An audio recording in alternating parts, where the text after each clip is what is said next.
Caballero de Día, en AM 530. Construimos comunidad.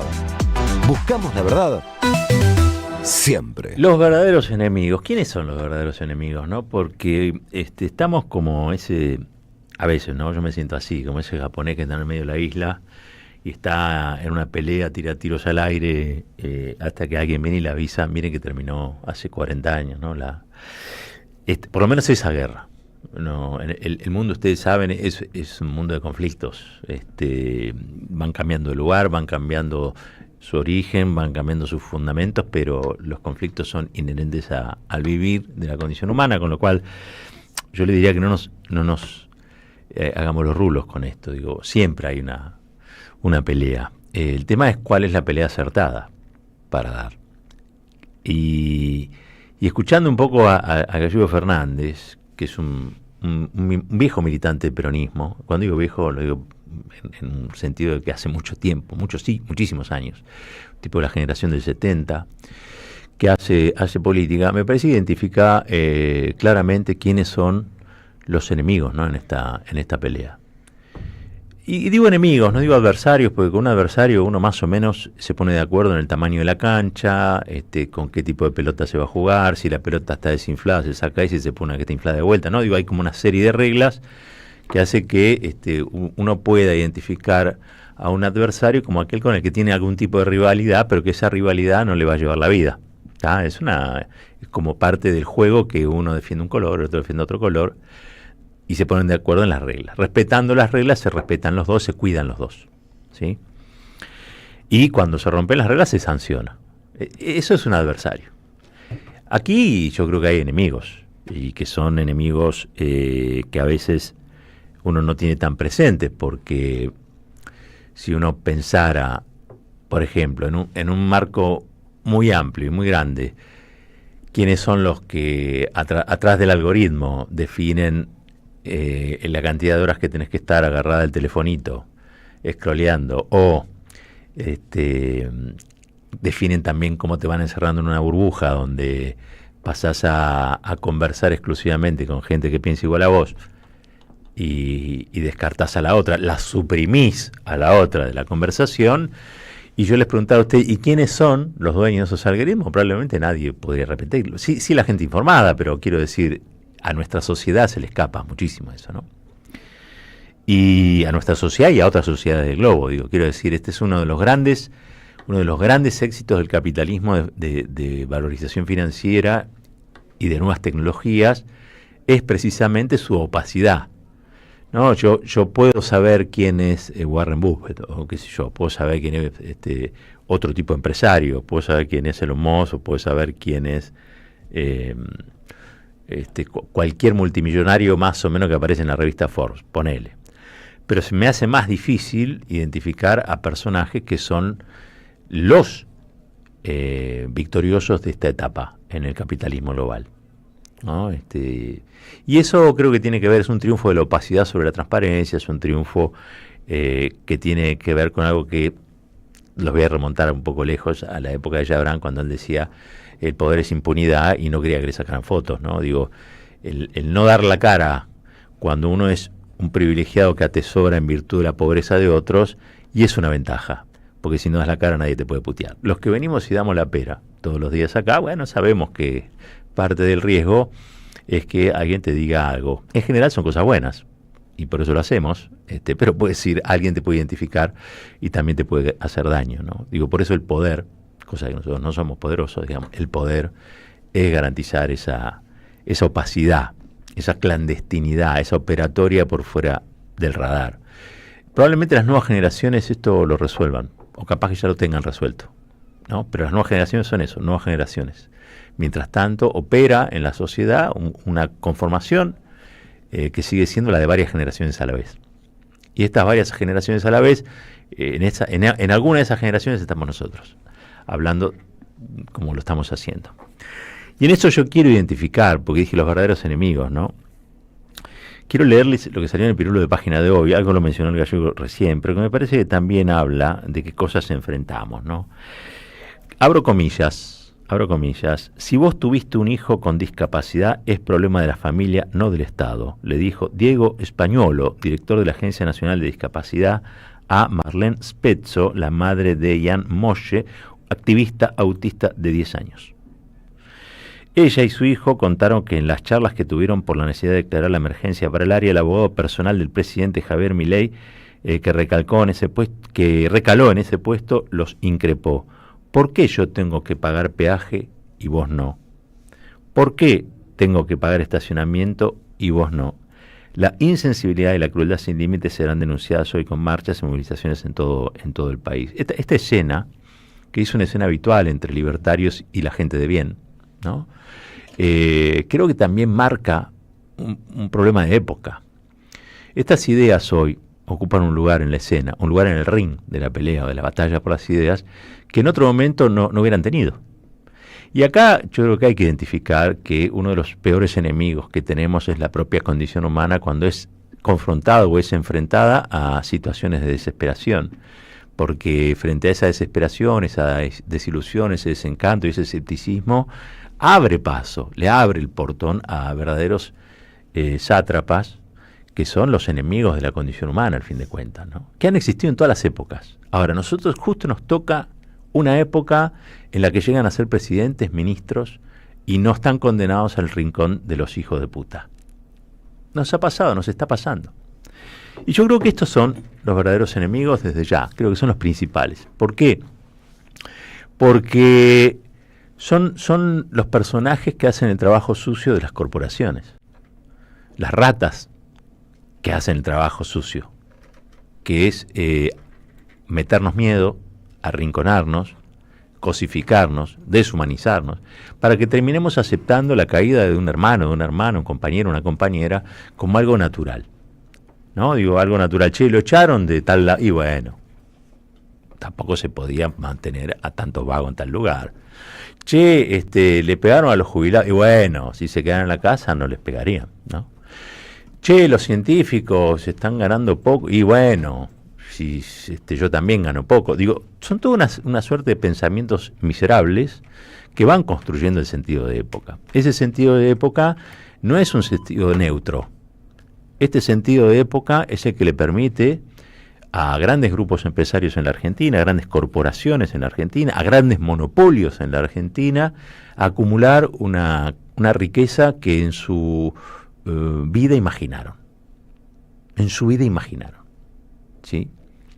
Y poner este Estado, mientras lo van rompiendo en todo lo que tenga que ver con su despliegue social, ineficaz, pero indispensable, al servicio de negocios que la mayoría de la sociedad mira con la ñata contra el vidrio, ¿sí? Y bastante lejos de donde se da esa acumulación de riqueza. Desgraciadamente, esos sectores de poder deciden en la Argentina quiénes van a ser los presidentes, quiénes van a ser los ministros, ¿no? Digo, para administrar esta semicolonia o esta colonia, para ser virreyes de este formato, la verdad es que cumplen un rol importante. Los verdaderos enemigos son, por ejemplo, los que dan legalidad a este tipo de cosas. La Corte Suprema de Justicia de la Nación es una vergüenza. Ustedes lo saben. McIntosh, la jueza del caso Maradona, es una expresión, pero están los jueces del lado escondido, muchachos. No nos hagamos. Los que iban a jugar al fútbol con Macri, los que se dejaron o participaron o aceptaron construir una suerte de partido judicial que hace las tareas sucias del gran capital en la Argentina, como dice siempre Amado, ¿no? Hay una dictadura del capital. Esa dictadura del capital se sostiene precisamente por la corporación judicial, esa misma corporación judicial que ataca a todo lo que nosotros defendemos. Así ataca a las madres de Plaza de Mayo como ataca a Cristina Kirchner. Esta es la situación en la que nosotros estamos. Entonces es en este momento, no en otro, en este momento en el que nos tenemos que preguntar quiénes son los verdaderos enemigos, ¿no? Porque muchas veces yo escucho cosas que se dicen en relación a cuáles son o cómo identificamos a los que de algún modo u otro son los adversarios y los confundimos con enemigos. Y yo creo que es un error grande que nos lleva a cometer muchas veces equivocaciones que deben ser corregidas lo más pronto posible, porque en el medio de todo esto, un día nos vamos a levantar y no nos vamos a reconocer en el espejo. Yo entiendo que eso cada tanto ocurre, cada tanto le pasa a la sociedad, ¿no? Imaginen una sociedad en la que un día vino un señor, se levantó y miró en el espejo a alguien que no sabía, no sé, escuchar rock and roll, porque venía de escuchar el tango del 30, ¿no? Entonces dijo, che, me desapareció el mundo que yo tenía. Y aparecen estos que yo no los entiendo. Bueno, a muchos les debe pasar. Estamos en esta situación, estamos en este momento presenciando, siendo testigos de un salto que no sabemos bien dónde nos va a llevar. Y es probable que tengamos que mirar esta realidad con otros ojos, que no sean exclusivamente los de la sorpresa. Hay que hacerse cargo un poco del rumbo que va tomando este país. Porque, en definitiva, también a veces el escepticismo es un lugar cómodo. ¿No? Digo, uno ha conocido tanta gente y ha visto también cómo la gente descomprometida vive igual, ¿no? Porque uno dice, che, uno critica la indiferencia, pero hay gente que con la indiferencia es feliz. ¿Y quién le cuestionaría a ese que es un indiferente su felicidad? Bueno, otro que está y que forma parte de su felicidad va a dar las peleas, porque uno sabe que la historia ha avanzado en base a las peleas, ¿no? Pero que los indiferentes también se benefician de esas peleas. Y este es el mundo injusto, ¿no?, en el que vivimos. No estoy descubriendo absolutamente nada. Entonces, ¿quiénes son los verdaderos enemigos en este contexto? Yo diría que si nosotros tenemos en claro que los enemigos forman parte del sector económico más concentrado de la economía, que allí están los que deciden lo injusto, lo muy injusto o lo menos injusto que va a ser la sociedad argentina, que son los que deciden también a través de la Corte Suprema, que tiene en este momento más poder que todo lo que nosotros imaginemos, porque pueden, por ejemplo, con una firmita dejar a Cristina Kirchner fuera de combate. Y los grupos de poder que también se meten en la interna del peronismo y que están a esto, de definir quién es el candidato apto y quién sería la candidata no apta. Creo que podemos entender cuáles son los enemigos. No sé si los que se benefician de esta situación, sinceramente, no lo sé. Yo creo que la condición humana busca condiciones ventajosas para sobrevivir, para respirar, para ser feliz con lo que hace, sea más o menos reivindicable, ¿no? O sea, si hablamos de personas, no podemos dejar de hablar de miserias. O sea, no todos son Juan Salvo, el Eternauta. Nos gusta vernos así. Pero esa condición no la tienen todas las personas. Algunas personas están animadas por una santidad mayor a otras. Estoy convencido. Evita era una persona que estaba animada por una santidad que muchos lo reconocen, ¿no? Otras quizá no tanto. Yo creo que Cristina ha dado muestras también de tener o haber dado las peleas que esta sociedad necesitaba en su momento para ser un poco más feliz de conjunto. De conjunto. También sé que hay mucha gente que no se lo quiere reconocer. No puedo evitar mirar eso. Pero estábamos hablando no de los contrincantes, no de los adversarios, no de los que piensan distinto. Estamos hablando de los enemigos. Y los enemigos para la situación que nosotros atravesamos, y con esto voy cerrando, creo que hay que identificarlos muy claro en sectores de poder en la Argentina. El Gallego Fernández decía la oligarquía, otros le dirán los grupos concentrados, otros le dirán las corpos, otros le dirán aquellos que tienen un poder y que con ese poder someten a los demás a vivir con sueldos que no le permiten salir de la condición de pobreza. Esos son los verdaderos enemigos de la Argentina. A esos hay que poner el cascabel. A esos hay que en algún momento acumularle suficiente poder como para arrinconarlos y no estar ofreciéndole cada tanto la vida de nuestros hijos en bandeja para que traigan sus sucios dólares conseguidos con la explotación de generaciones de trabajadores y trabajadoras en la Argentina, a los que no les han pagado aportes, a los que les han pagado salarios miserables, ¿no? Digo, esos miserables que son los dueños del poder en la Argentina, algún día los vamos a someter a la voluntad democrática. Para eso tenemos que identificar, insisto, muy bien a esos enemigos. Pues si no vamos a terminar peleando con los compañeros, con las compañeras, vamos a terminar haciendo de esto un espectáculo, casi yo diría, de circo romano, en el que mientras nosotros peleamos, Pablo Roca se saca de los dientitos con un montadientes, escarbadiente, palillo, como le quieran decir, un pedacito de un trabajador del Garraham, otro pedacito de un jubilado de los miércoles. Digo, es hora de que reflexionemos sobre qué estamos haciendo con nosotros. Porque veo que hay como mucha animosidad contra algunas figuras a las que le demos absolutamente todo, y quizá eso esté alimentado de estas usinas de poder. Y también estoy convencido de que la democracia en la Argentina solamente será posible si nosotros a los verdaderos enemigos los ponemos de rodillas. Quiero decir, los sometemos a la voluntad popular y los disciplinamos. También creo que tenemos que mirar a los ojos a los problemas. Y uno de los fundamentales que tenemos es la deuda externa.